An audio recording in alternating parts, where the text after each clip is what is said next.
strongly caution, the following programs are intended for mature audiences over the age of 18. These programs may contain some material that many parents would not find suitable for children and may include intense violence, sexual situations, coarse language, and suggestive dialogue.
All right, happy. God damn it, I fucked it up again. Son of a bitch. Come on.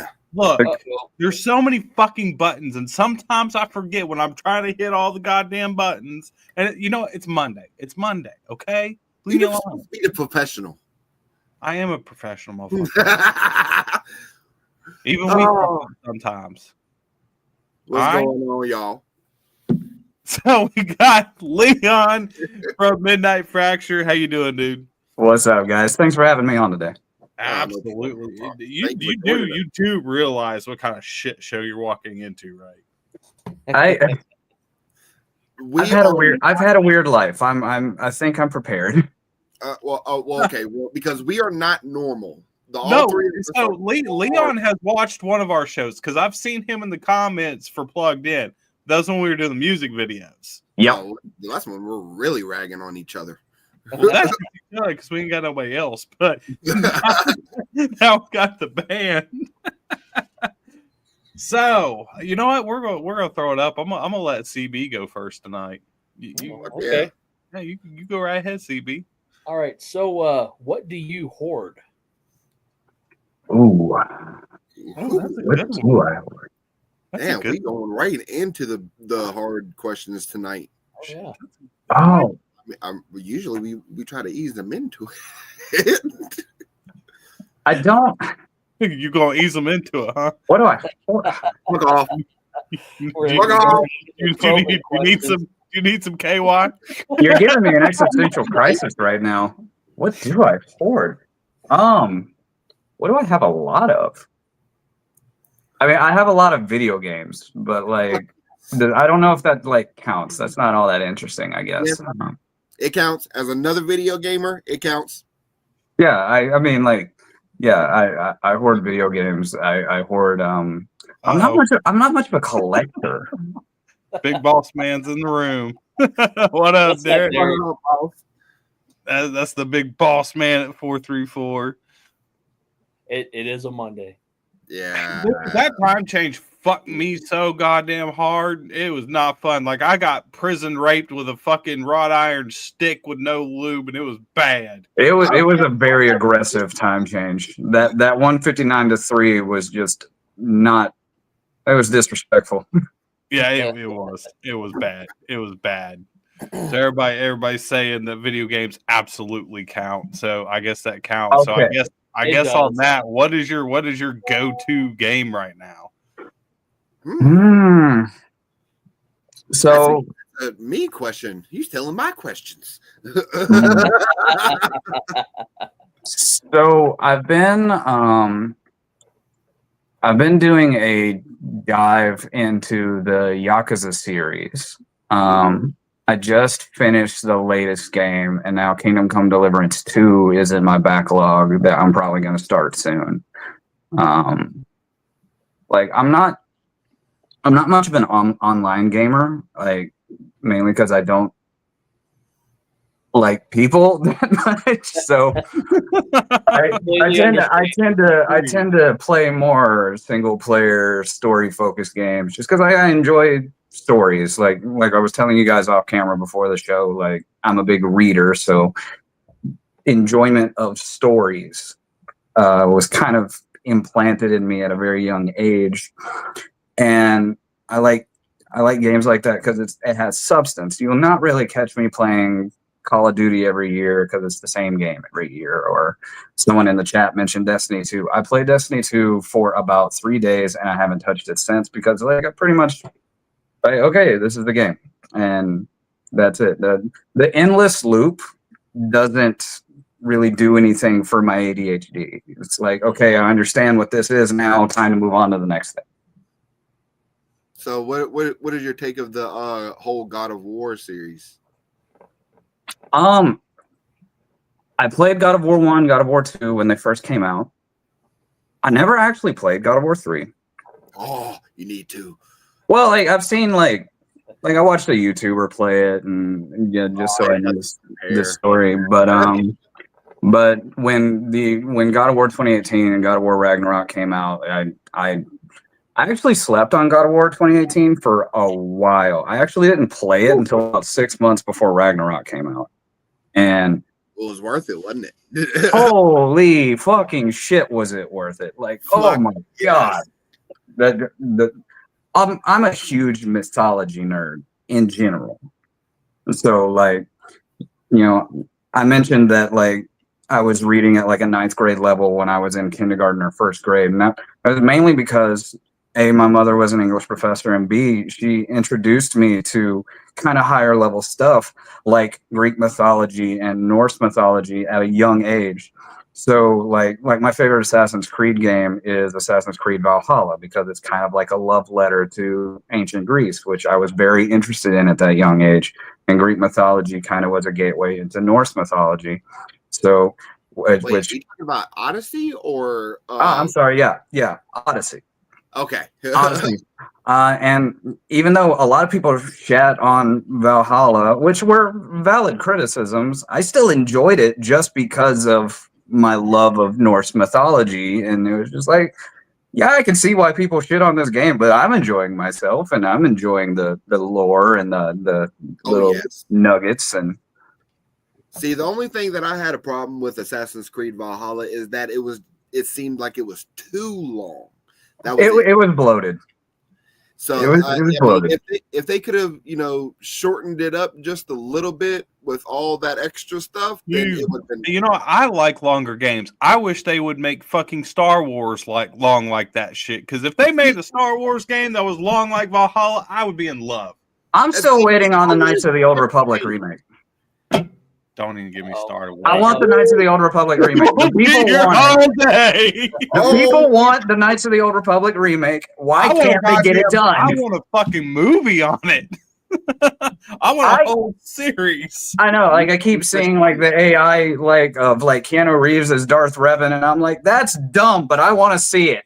I do too. Darth Revan's my fucking favorite, and I'm like, please, just do it. Please appease me. No, dudes, we're gonna get along pretty fine because I'm just a nerd that likes anime, D&D, video games, and mythology. We're gonna be good. Yeah, this is gonna be a good show. So on that, we'll flip into some music questions. If you could go on tour with any 3 bands of your choice, who would you go on tour with? Metallica, Dream Theater, and Trivium. God damn, that might be. I don't think that motherfucker's never been answered that fast. So I did one, but that was it. No, so I mean, they're three of my top 5 favorite bands of all time. I recently, last month, actually got to see Dream Theater live for the first time. It was a present from my wife. She bought us tickets to go see them at the Hard Rock in Biloxi, and that's how it was. You just cheated on your wife. No, like my wife has a video of when the show first started. And the fucking curtain dropped, and they started with Scenes from a Memory. They started with no, it wasn't Scenes from a Memory. They started with Strange Deja Vu, and they're playing. Wife pans the camera over to me, and I'm just cheesing I'm just like the whole time. Dream Theater was one of I discovered Dream Theater right when I first picked up a guitar, and they've been a huge musical influence on me forever. And Metallica was the band that first made me pick up a guitar in the first place. And Trivium was getting really, like, the Ascendancy album came out, and kind of like Dream Theater, it was right when I was starting to play guitar. And so they've always been a big formative band for me, like along with the standard, like Bullet for My Valentine, Kill Switch, Shadows Fall, who just recently came back, which is fucking awesome for me. Dude, that's me. Like, I'm a huge Shadows Fall fan. Like, back in the day, that's actually how I discovered Slipknot. Was I went to the Jägermeister music tour in Atlanta at the Tabernacle.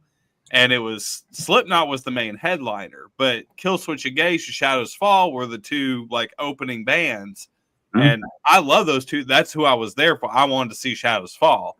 And then I was going to leave. And this big dude was like, don't leave. Don't leave. Trust me. Watch this band. And I was like, fuck, all right.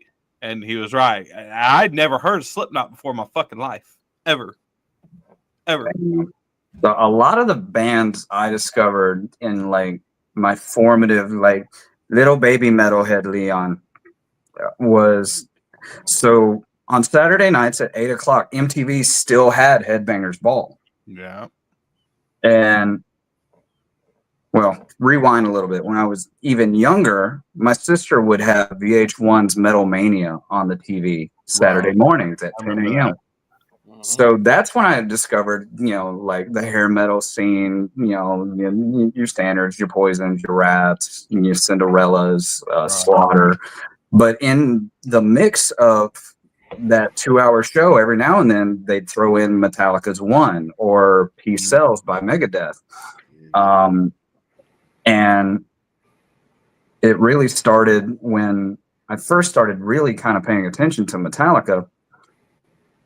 Because when the video showed, like, I wasn't really registering who the bands were. Because, like, I was young. I was, like, 5 to 8 range. Right. And I wasn't really registering who the bands were. When I was 13, and go ahead and get out your torches and pitchforks. When I was 13, I bought an album because I thought the artwork looked cool. And I wanted to get into heavier music because there was a girl that I liked that liked heavy metal. And I'm like, well, this is what we do, right? And damn goth girls, they'll get you every time. I know, but I got me one. But so I won in the end. Goddammit. But I picked up this album. I picked up this album. It was this red artwork with this fist on it. And the title was called Saint Anger by Metallica. Oh, no. Wait.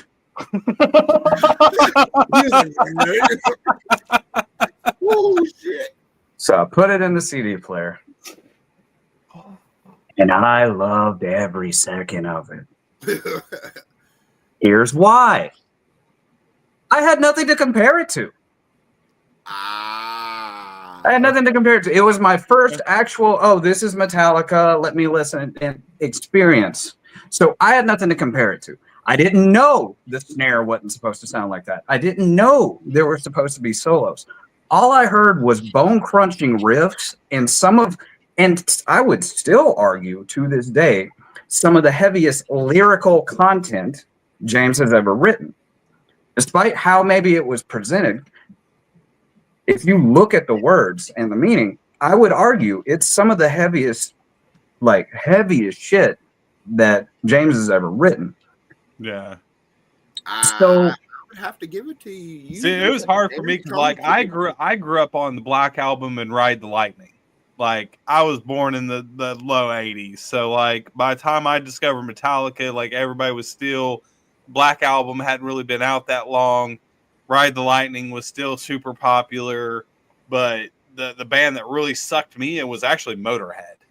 I was a huge Motorhead fan. The minute I heard Ace of Spades for the first time and I heard Lemmy, I was done. I was obsessed. My first band was Drowning Pool when I was young. oh, That was my first band. It was Let the Bodies Hit the Floor. yeah. As soon as that fucking beat dropped, I'm like, holy shit. I need more of this. Hell yeah. But I mean, to your point though, like discovering that album, and then my mom was like, "Oh yeah, Metallica. They've been around for like a long time. You know, they were only around for like 20 years back then in 2003, but that led me to keep going back to Walmart and get the Black Album, Ride the Lightning, and Justice for All, Kill 'Em All. And then I have pretty severe ADHD, so like I have to, when I get interested in something, I have to know every single detail about it, period. And that led me to discover, oh, well, there used to be this guy named Dave Mustaine in the band. Well, oh, he's in a band called Megadeth. Let me check them out. And followed that rabbit hole. Like, oh, there's a Bay Area thrash. There's this band called Slayer. There's this band called Testament. There's Exodus. And it just ended up snowballing. And then I started watching that Headbangers Ball show on Saturday nights at 8 o'clock, and that's where I found Killswitch Engage, Trivium, Biohazard, Slipknot, Shadows Fall, Children of Bodom, In Flames. It just goes on and on and on. Yeah. So on that, you actually brought up something which is a question that we like to ask on here, and you said it earlier that you picked out an album just because of what it looked like on the front. Right. There's always a question we ask on this show. How important is cover artwork? It is very important. That is the first impression. And you only get one chance to make a first impression. Like if your cover art is shit, it doesn't really entice the listener to want to listen. Like your cover art needs to tell the story in a way of the album as a whole or the single that you're putting out. It can't just be, me doing the dropping a mixtape on a train track. No one's going to want to listen to that shit. You know what I mean? My very first CD that I did that to was Reanimation by Linkin Park. Fuck, that's a good one. Mine was the Gundam on it. It was a White Zombie album. I'm trying to remember what album it was. Oh, they're that old age showing again. I know. Hey, Thunderkiss 65 is still a classic. Yeah. It was a White Zombie album, and then after that, it was the same shopping trip. It was White Zombie and Tool, which I fucking love both. I'm still a huge Tool fan, even though Maynard James Keenan's a complete dickhead. But that's beside the point. Still love his music, regardless. So, quick question, because we was talking about video games before and I didn't get to slide this question in. If you was to take one of your songs and put it in a video game, what game would it be? I don't know if any of my songs would work for like an RPG or anything like that. It don't matter. You still want to be in that game? If I wanted to be in a game, it'd be The Witcher 3. Fuck yes! I totally agree. Thank you. And yes, it would work. All right. You want to share the nerdum? He just Oh boy, look at that.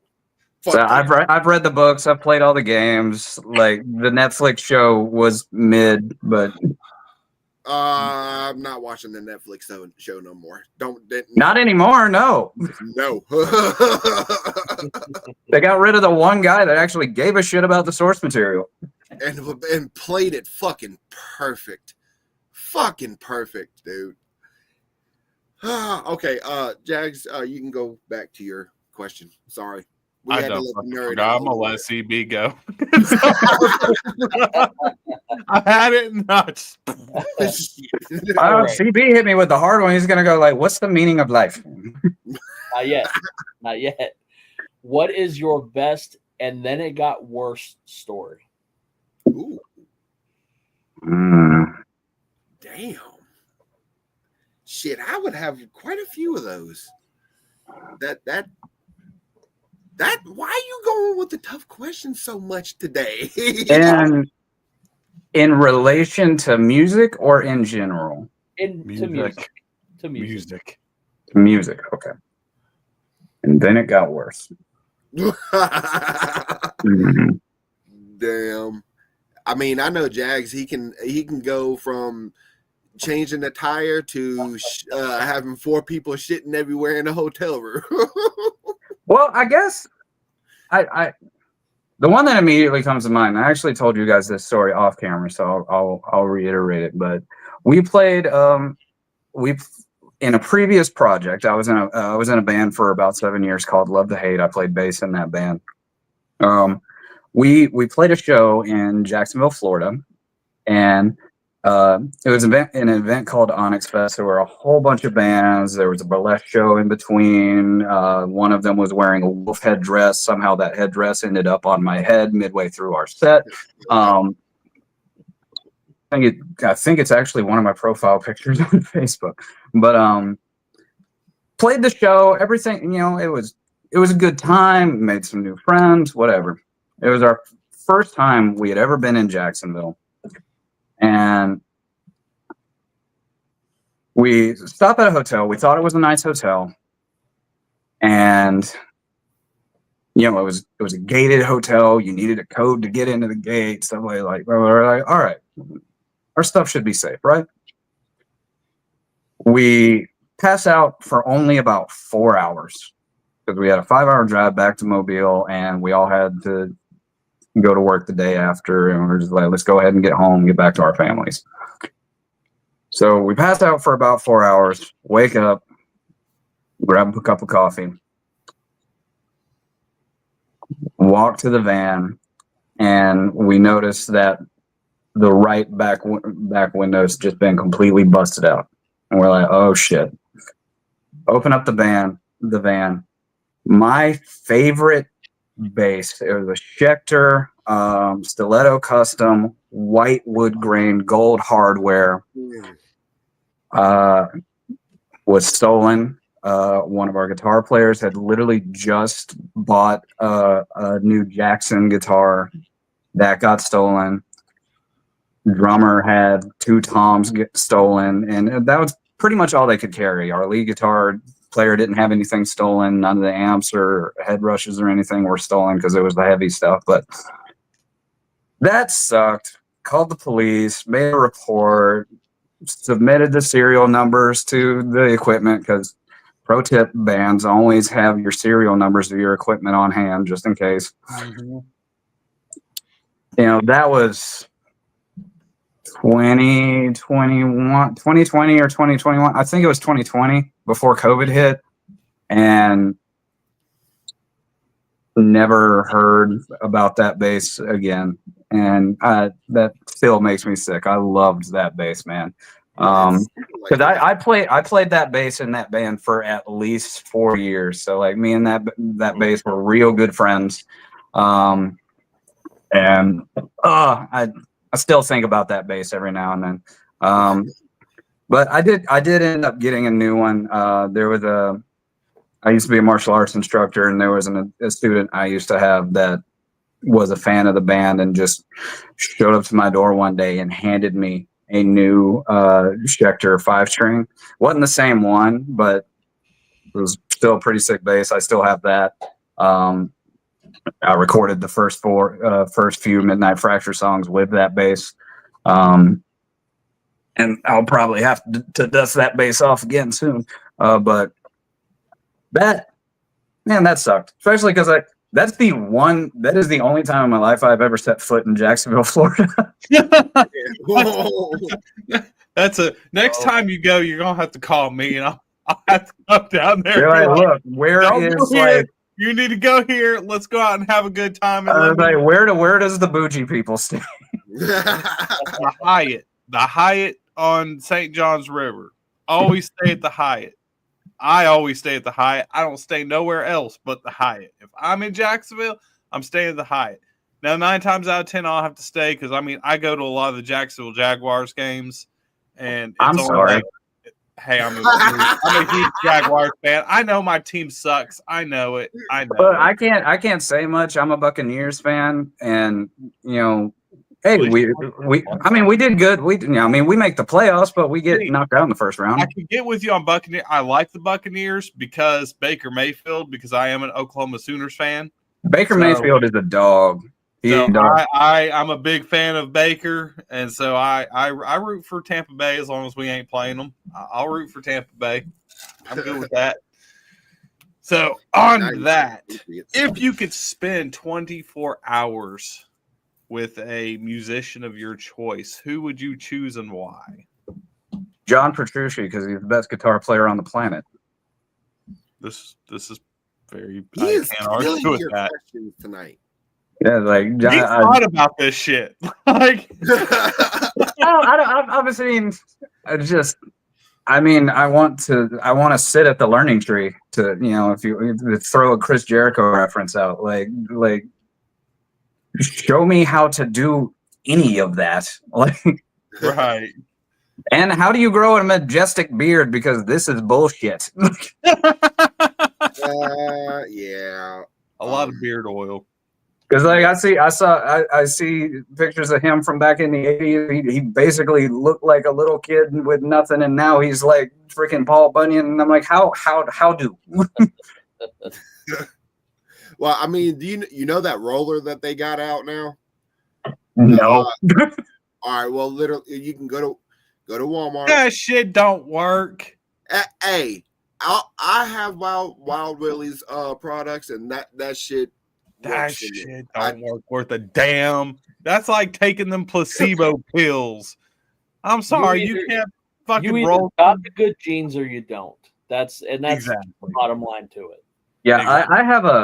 I have a good bit of Indian in me. I think my dad told me I'm 1/8 Cherokee, so it's like there's not a lot of hair. Like, this is pretty much the best I got. That's all I got. Like, at best, if I keep this going, it'll turn into like the Keanu Reeves, John Wick kind of thing, which like I'm down with. But I'm in a weird in between, like, freaky looking stage. So you can't be like the three of us with like. I really doubt it. I doubt it. That's all right. All right, Mosh, you up, brother? So, what was your best concert memory? The one that you went to? It's gonna be the one his wife took him to. Yeah, like. All right. Let me rephrase it. When you were younger and stuff like that, going to concerts and all, what was your favorite? So I actually wasn't. We weren't like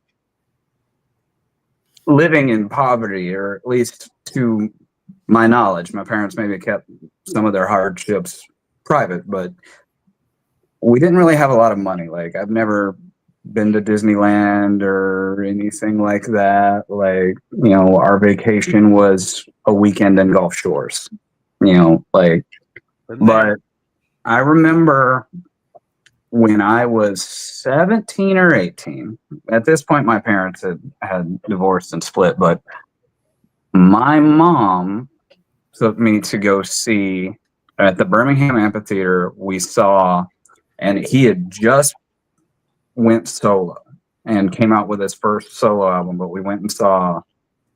So it would have been, because that came out in 2007. So it would have been I would have been 17. I saw Sebastian Bach, Dokken, and Poison live, and that was my first major.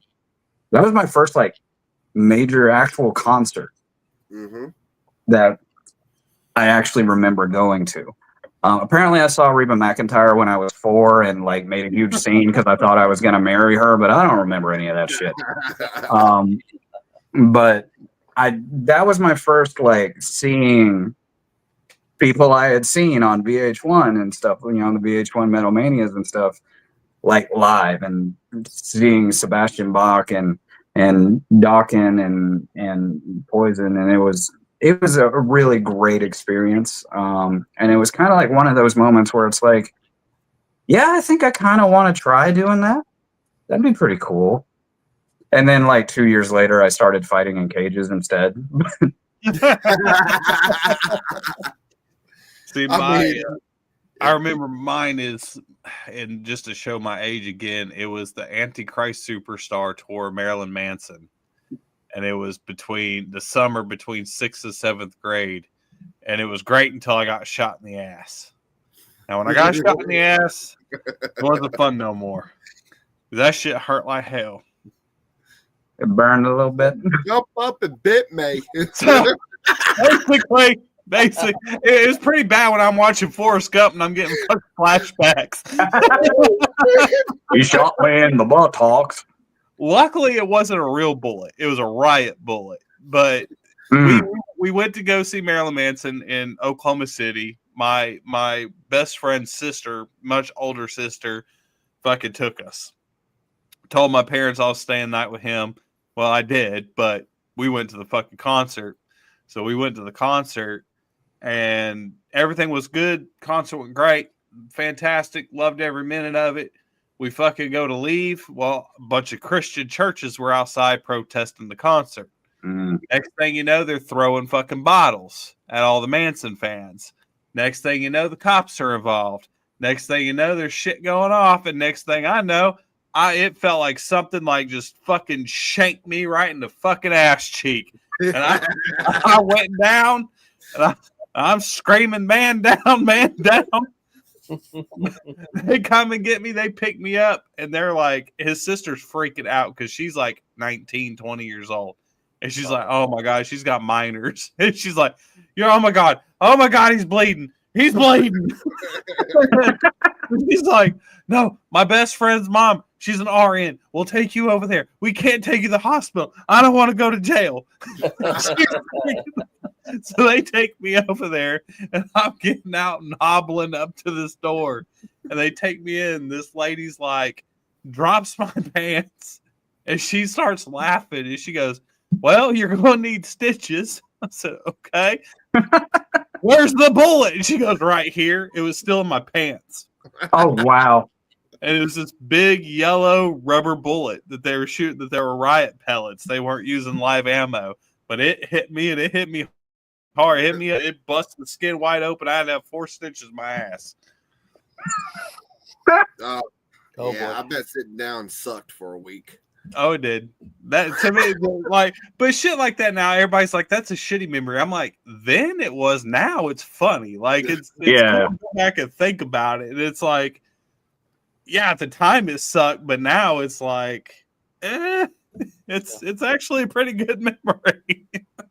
Well, see, the one that I remember you telling when it comes to a Christian group at a concert is the one where you like turned and everybody's faces is dropped because I can't remember. Oh, that was the first time I seen Ghost. Ghost. That's who it was. It was Thank Ghost. you. Because they play, it was at Welcome to Rockville, and I was working for a Jacksonville radio station, and they had me doing photography. And the very first band up, it was Lacey Sturm, who is a Christian band. Well, then they had Ghost immediately right after her. And all these Christian groups are there seeing, and they stayed. And I'm like, well, that's their own damn fault. well, I know, but no, I don't think anybody realized who Ghost was, like, because it was still like super fresh. Oh, okay. And I'm sitting here like I didn't know who the fuck they were. I had no clue. I was just like, "Oh, that's a cool name." And I was like, start watching the banners drop and their back banners. I'm like, Is that Baphomet? Oh no! Why does the T in their name look like an upside down cross? And I'm like looking out of the crowd, and all of a sudden they start it. And of course, the very first song they start with is Year Zero, but they let the whole intro go for like 5 minutes of that fucking about fucking Hell Lucifer and shit. And I'm just like, and their eyes are getting the size of $50 coins. I'm just like, pictures. Damn it, I can't drink my coffee. All right, CB, you're up, brother. When you go to parties, where are you most likely to be found? On the wall. On the wall? Okay. Yeah, you know the meme of like that dude just sitting in like it's like a fully white meme of that dude sitting in the corner and just people going crazy. He's just holding his cup and like that's me. Like I'm not. So you're a people watcher. In a way, yeah. I analyze, but I've never been a party guy. I've never been much of a socialite. I like to just hang out with my wife and play video games and play on my guitar and like I'd much rather do that. Like yeah. I'm a wallflower at parties and then like even at shows like half the time I'm a wallflower. Like I'll shake hands and break bread and make nice with the people that I know and this and that. And then basically when the show starts, like I'm in the back. I'm watching the show. I'm enjoying the music but like I'm not much of a partier. I used to be a drinker. I don't drink anymore. So I'm the boring guy at parties. I think that comes with age. I think all of us used to be a certain way, and now we've changed over the years. So I was never a partier, but I wasn't a wallflower either. Like I was the type that was like, if there was a bonfire, I go out there to the bonfire with my drink, and I'll talk to the 3-4 people that are sitting there around the bonfire. Like that was how I was. Like I liked being in the atmosphere.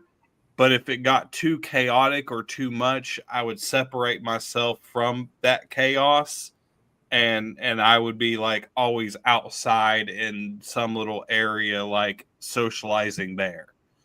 But as far as like being the life of the party, no, absolutely fucking not. Well, see, you would figure I would be with my loud ass mouth. Nope. I'm just like you, Leon. I'm sitting here just like this against the wall. Oh, you holding that wall up? Yep, sure am. Yep, I'm doing a damn good job of it too.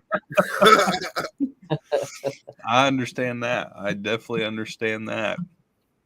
So if you could bring back any dead musician and spend a day with them, who would you bring back? Ooh, wow. Something that he didn't fire off so freaking quick. I'm surprised. Well, it's mainly because like 3 names popped into my head at the same time. So now I'm just kind of choosing. Like, I'm sitting here like, name all 3. I want to know. Jimi Hendrix, Cliff Burton, Dimebag Darrell. Fuck yeah. Okay. That's a good trio right there, though. Yeah, Jimi Hendrix is mainly because he's left-handed, I'm left-handed, so it's kind of like all right, there's more of us. Dimebag is like, I mean, it's kind of obvious why, like, and Cliff because like, man, God, what a bass player! Like, don't get me wrong, Trujillo is fucking amazing, and so was Jason Newsted. But man, there was, especially with going back to the Metallica thing. When I did my deep dive into the back catalog after discovering Saint Anger, there was just a magic with those first 3 albums with Cliff. See, for me, no matter how I've thought about it, and even though like Lemmy is like fucking God to me, I would say Paul Gray. That was like number 4 that popped into my head. Yeah, for me it'd be Paul Gray. Now I'm with you on Dimebag. Like Dimebag, absolutely, because like, dude, he was just taken so fucking early, and the shit that he should have been able to accomplish and would have accomplished, and no telling what type of music would have came from Damage Plan had they stuck together. I mean, now granted, if he hadn't passed, would there had ever been, fucking any of these other projects that Vinny went on and did? Probably not. But Damage Plan probably would have raised to huge fucking heights. Oh yeah, for sure. Yeah, I would have to agree as well. I really would. All right, Mosh, you up? All righty. Well, God, he got serious for this one. I know. Well, going into a little bit funner question. You have unlimited amount of budget. Don't even worry about the price tag. What is your dream bus? Jagz shush. My dream bus? Yes, your dream tour bus. What's got to be on it? Yeah, I already know what his is. He's told us 1,000 times. It's a working bathroom and shower. Well, I mean, that's obvious. So, working bathroom and shower. Working bathroom and shower is obvious. PS5 Pro and an Xbox Series X. Ooh. Mainly just because it's like, hey, I have them at home. I want them when I'm on the road. We need to exchange names then. For sure. Good ass coffee maker. Okay. A functional kitchen, or at least something decent to cook on. All right. Try and save money instead of going out all the time. And a king size bed in the back for me. Everybody else is fucked. I just want one for me. Yeah, everybody else can be in the bunks. Oh, damn. I am not that much of a dick, but you know what? I honestly really don't mind the bunks, to be honest. I really don't. As long as there's fucking heat and AC and a fucking working bathroom and a working shower, I'm good. Oh, and a grill. Gotta have a grill. Well, see, your thing is you would have an extravagant bathroom and shower. Like this dude would have like a throne toilet type of deal. I would have an extravagant kitchen area and bathroom. Okay. Because I like to cook, and it's a hell of a lot cheaper to cook than it is to go out and eat fucking disgusting ass fucking fast food every goddamn night. Yeah. So go shopping, you fucking cook. It's a lot more fun. You get to sit there and hang out, fucking grill, whatever. Fucking like that's the way to go, is to fucking buy your own shit and fucking cook out. Telling you, it's the way to go. Now, if you could get king size beds on there for everybody, that would be nice, but that's just probably not doable. It's a good thought, but not feasible. Probably not. I mean, what, you might be able to get like a queen in there, maybe? I don't know. Maybe if you took like king size beds and stacked them like bunk beds, you might be able to get a couple in there. But that maybe a couple. Really odd and hard to navigate. But yeah. So on that, what is your favorite type of movie to watch? So it kind of depends on my mood. Like, you know, I like your standard action movies. Are you a horror movie lover at all? No, I am not. Not even a little bit. My wife, however, is a nerd about horror movies. She absolutely loves horror movies. I want no part of that bullshit. I'm good. Why do people want to be scared? What is entertaining about that? There's something fucked up about that. I love horror films. But I don't like horror films at all. I don't see the appeal. They don't appeal to me. But I like action movies. I like comedies. I like historical peace movies. I like documentaries. But yeah, All right, what's your favorite comedy? Yeah, because you did say you was a big reader, so you got to have a good comic then. No, comedy, like comedy movie. Comedy. funny man. I was going to say favorite comic is Dave Chappelle, but favorite comedy movie. Yeah. What makes me laugh?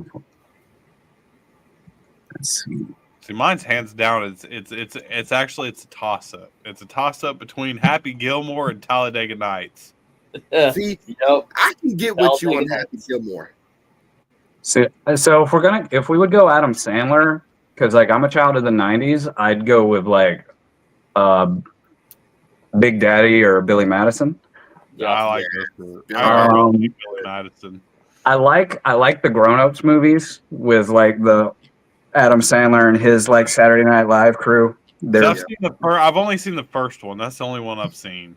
A lot of people shat on the second one. I laughed even more at the second one. I haven't seen the second one. Especially a particular scene that involved a deer made me really laugh. I completely agree with you. That one fucked me up. Pissed myself. I laughed my ass off, and yeah, it was like those movies are really good. God, I'm going through the Rolodex right now. I'm strolling down memory lane. Here's what I'll tell you this. My favorite Disney movie, I can do a Disney movie.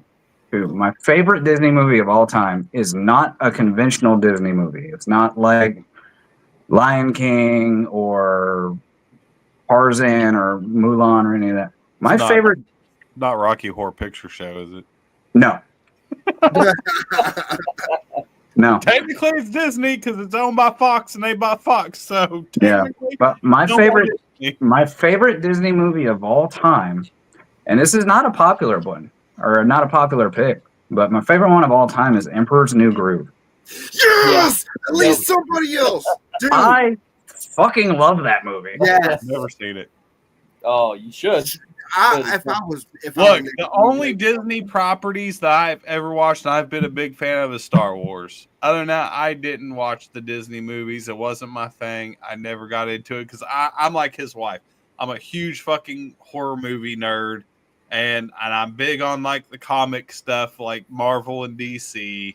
Like that's my shit. But like as far as like Disney, I've seen a few of the movies. It's just not my thing. It just doesn't entertain me. See, like every time somebody says Emperor's New Groove, though, there's only one part that really pops into my head. And I'm pretty sure you know which part it is. Wrong lever! Wrong lever, crunk! Dude, someone in the chat mentioned Robin Hood Men in Tights. That's a classic. Yeah, that's a classic. Now, that movie's funny as fuck. That movie is funny. Seen that 100 times. All right, CB, you're up, brother. All right. So, if you could live abroad and really immerse yourself into the culture of an area, where would you go? What country would you try to live in? I have two, because I've actually already thought about this. I've thought about living abroad many times, especially in the climate where we've been in for the last 10 years. I've thought about England, specifically the city of Manchester, because and this is a very superficial reason for why, but I'm a big Manchester United fan, and I want to go to the Old Trafford. I wanted to hang out.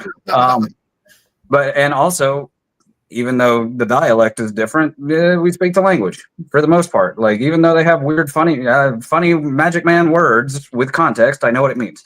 And then the other one would be Japan. A lot of that too is because of, I studied a lot of Japanese history in my younger years, and also, there's the martial arts connection too. But so England or Japan would be a big one. My wife would tell you Italy or Scotland because she has family there. England or Japan. Okay. All right. See, I'll go with Japan with you. Okay, we'll go to Okinawa and get our damn samurai swords. How about that? I'm just going for the women because they're fucking gorgeous. Just saying. Of course, you would go for the women. We talking about swords and martial arts I don't over give a fuck here. about your damn sword. You're married. I'm single. That is a fair point. You're married. I'm single. So I could do that. Damn. But also, like, me being previously in the fight game, like, I've made international friends. I know people that live in Japan. I know people that live in England. And every now and then I'll get a Facebook message like, hey, are you guys okay over there? And I'm like, no, we're not. So it's like, I'm like vicariously living through them. Like, man, you guys look so happy and put together. Shit. I mean that is the facts though. I mean but I mean you can't help but to be just a little bit jealous, but a lot happy for them at the same time. Oh yeah. I'm kind of a student of the world as well. Like, I look at what's going on everywhere. I understand that there is a world outside of America's borders. Some people around where I live don't understand that. I'm gonna leave it at that because that's a dangerous territory to start talking about. Yes, it is. So, well, going on to the next question then. DC or Marvel? So, Ooh, I'm about to cause a fight up in here. You're asking harder questions than I asked. See, it ain't gonna be no because I like DC and Marvel both pretty evenly. That's the thing. I like them both evenly. If I had to pick one to edge out, I would pick Marvel just because there's more heroes on the Marvel side that I relate to than on the DC side. But I'm with you on that one. But I still greatly enjoy DC. In my living room is nothing but just comic book shit. Like you see this blue thing up there? That's just some random blue square on my wall. It's basically I have like a million of these on my wall in my living room. That's just comic book stuff. DC and Marvel spread about, like Batman, Spider-Man, Deadpool, the Justice League, like all that shit. I'm not mad at you one bit. But I know it's a very like Star Trek versus Star Wars in that world sometimes, and it's like, can we not just enjoy both? They're both dope. All right, so let's go on this. He would say no. What? So hold on. Let's go on this. So favorite villain and hero from both DC and Marvel. Favorite hero and villain. So again, I'm a child of the 90s. So I grew up watching the Spider-Man animated series and the Batman animated series, right? Yeah, so I don't know if you can't actually see this. I'm wearing a Venom shirt right now.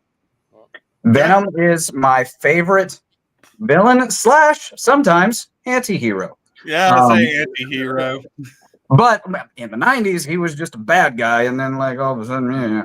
But so, and Spider-Man and Venom are probably my favorite when it comes to Marvel. With Deadpool and Wolverine being like right behind them as well. DC, I mean, it's Batman. Like, it's Batman. Favorite villain, it's the fucking Joker. Like, yes, like which is kind of like nowadays, it's kind of the basic bitch answer, but like it's the fucking truth. Like, hey, there's a reason one of them has like a bazillion games, and Rocksteady made the Holy Trinity, and the Superman game still doesn't exist. Right. Except for Superman 64, but we pretend that doesn't exist, like the ET Atari game. I feel so different because, like, with me, like Marvel, my favorite hero was Moon Knight. And then my Moon Knight's good too. My favorite villain was Mr. Sinister, which I'm still salty that we have not seen him in live action. It's driving me fucking nuts. They've fucking dropped Easter eggs with his name all over it. Yeah, they have. But have yet to have him live action, which is driving me fucking nuts. Now, DC, I was a real weirdo because my fucking favorite hero is Blue Beetle. It's always Blue Beetle. Interesting. Yeah. And then my favorite villain was Mr. Freeze. Okay, I can say Mr. Freeze is a very sympathetic villain because it's hard to root against him because of his motivation, especially as an older person now that is married. I'm like, if that happened to me, I couldn't guarantee I wouldn't turn into Mr. Freeze. I've had a situation in my past with someone that I don't know, just Mr. Freeze just hits me hard. It hits me hard. So like that's my dude. All right, so, CB, you go and get the last question. So, which of the Joker characters based off the movies is your favorite version of the Joker? So, off the movies only. Yeah, so off the movies. Well, Jared Leto can go fall in a hole. So basically, what we're looking at that bad. It was I didn't think it was that bad. I can never forgive him for the laugh alone. So especially because again, I grew up with Mark Hamill. So like, you got to come correct. So basically, we're going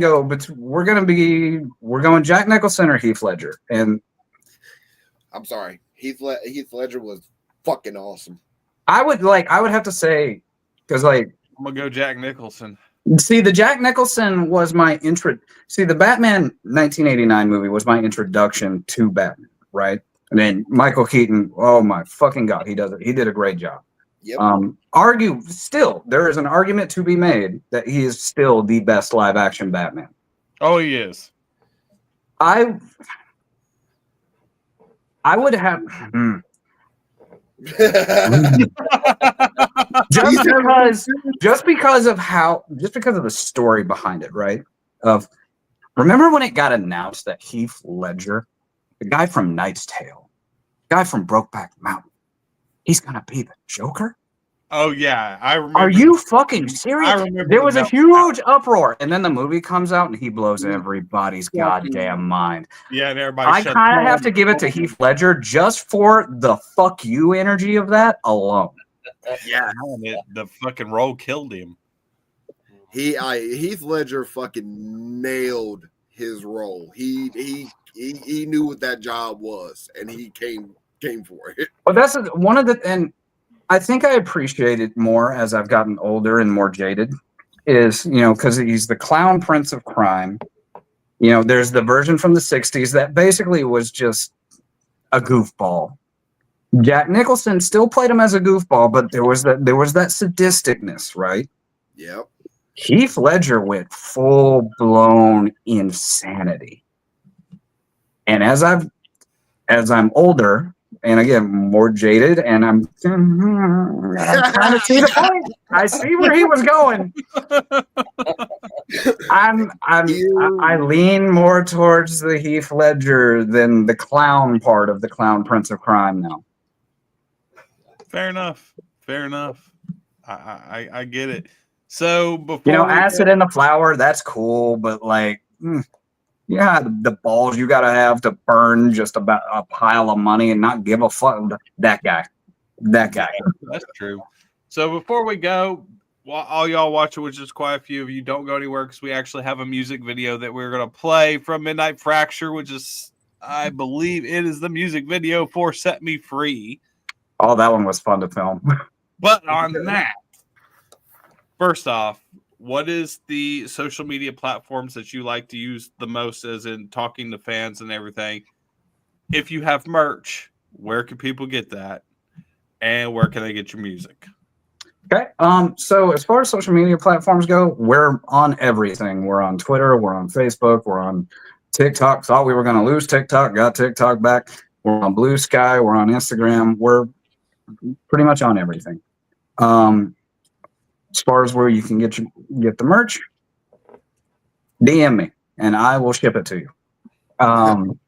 And because the merch is actually made in this room, like there's an embroidery machine on there. All right. Like merch is made in here. And as far as our music goes, it's literally on everything: Spotify, Apple Music, Amazon, Pandora, iHeartRadio, all of that stuff. And then I do want to plug that there's an artist by the name of Cyberwave. He's also a producer. He also produced Midnight Fracture's most recent album.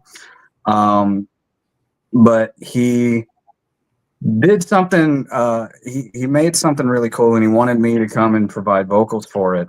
And that's coming out March 27th. And it is you guys might remember this. In 1998, a movie called Scooby-Doo on Zombie Island came out. Yep. And there was a song on there that went way harder than it had any business going, and it's called Terror Time. I have that ringtone. So when I first started this project and I was recording the first couple of songs, he mentioned, "Hey, I think your voice would sound really good on Terror Time." This was a little over 2 years ago at this point. And I said, "That is fucking ridiculous. I love it." So Dude, I finally had we finally found the time to make the track, and I recorded the vocals for it. So March 27th, he's releasing our version of Terror Time. It's not going to be what you expect, but I fuck with it. And I do also want to shout out that I just recently released a cover of Evanescence's My Immortal, featuring my wife on co-lead vocals. And she does a fantastic job, even though she will never agree with that. But yeah, you can find my music with Midnight Fracture everywhere, and be on the lookout. I'm probably going back into the studio next month. The bug's already hit me again, and I'll probably be releasing something else again later this year. Cool. Fantastic. So on that, for all of you that are watching, stay put. Check out their music video for Set Me Free. On that, we are out of here. We will be back tomorrow night with another interview. On that, we love you guys. Have a fantastic Monday night. See you later. be safe.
Like a crowd